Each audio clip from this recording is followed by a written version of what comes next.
So we've just covered the infection phase. Now it's time to cover the final fifth phase, the death phase. The death phase is when a player tries to kill any of the countries that they control which are fully infected.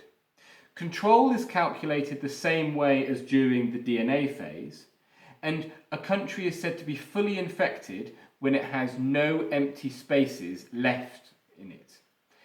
If a country does have empty spaces in, then it can't die yet. It doesn't matter who infects the country as long as there are no spaces left that a player could put tokens on. At the start of the game, you don't tend to have that many full countries because players are focusing on infecting new countries. So the death phase doesn't typically happen that often, and you just move and skip it and move on to the next player's turn. So, in this instance, blue doesn't have any full countries, even though it does control 2 countries, so it can't do anything, and it would be yellow's turn. Let's skip ahead a few turns now to see what happens in the death phase later on in the game. So now the game's moved ahead more, let's take a look at the red player whose infection has spread across the world and has got a number of countries that are fully infected.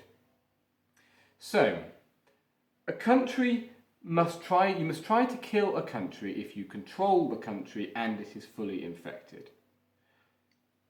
There are a number of countries that are fully infected which red does not control, so it can't try to kill those. Cuba and South Africa aren't fully infected, so it can't try to kill those. Panama is fully infected and it's controlled by red, so it can try to kill Panama. And the USA is jointly controlled by red and blue, so that counts as controlled by red. And it is fully infected, so it can also try to kill the USA. You try to kill countries using the death dice.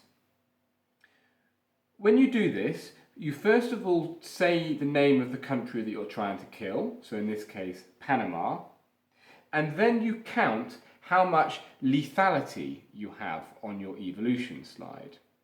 Now, all diseases start with 1 lethality, but red has also evolved an extra lethality trait via cannibalism, which we can see here. So that means red has got 2 lethality. When we roll the death dice, we must roll a number that is less than or equal to our lethality. So red has 2 lethality, so it must roll a 1 or a 2.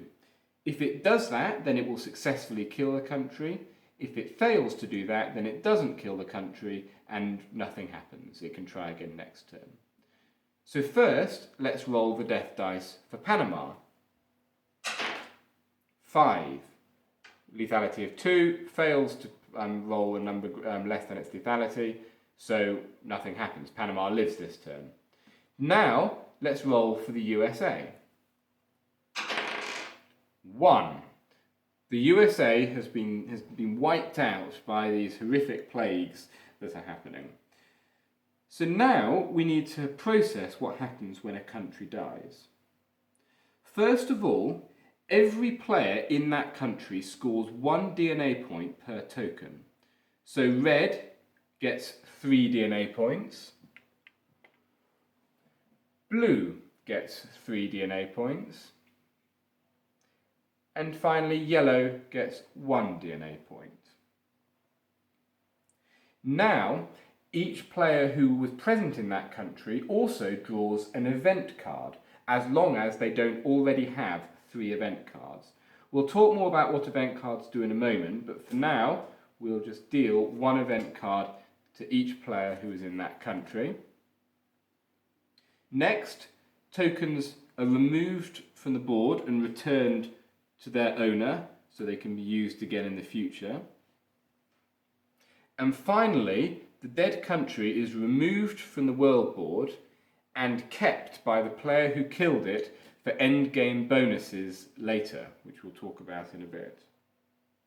So, killing countries is really important because it A, gets you DNA points, but also gets you your tokens back so you can keep on infecting, as well as giving you powerful bonuses at the end of the game. However, it's also important to not wipe yourself off the board entirely. We'll talk about what happens there in a bit. So, USA's died and everybody's got these event cards. Red can't kill anything else at the moment because it doesn't control anything else that's fully infected. So now let's have a quick look at what the event cards do. Event cards let a player do a specific action based on what it says on the card. You can't use an event card the same turn that you get it, but after that you can use it, you can keep it in your hand until you want to use it. And you can use as many event cards as you want, as long as you meet the criteria. So this event card says that at the end of your turn, you can draw 4 new trait cards. We can't do that this turn because we got it this turn, so we'll keep it there for now. But next turn, we could choose to give that card in and take 4 trait cards instead. Let's see the other cards that we've got. Yellow received an event card, soap shortage. At the start of Yellow's turn, they can choose to remove some tokens from a country that they infect.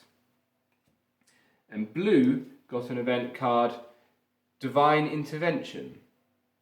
They can also remove some tokens from 2 different countries rather than just from one country.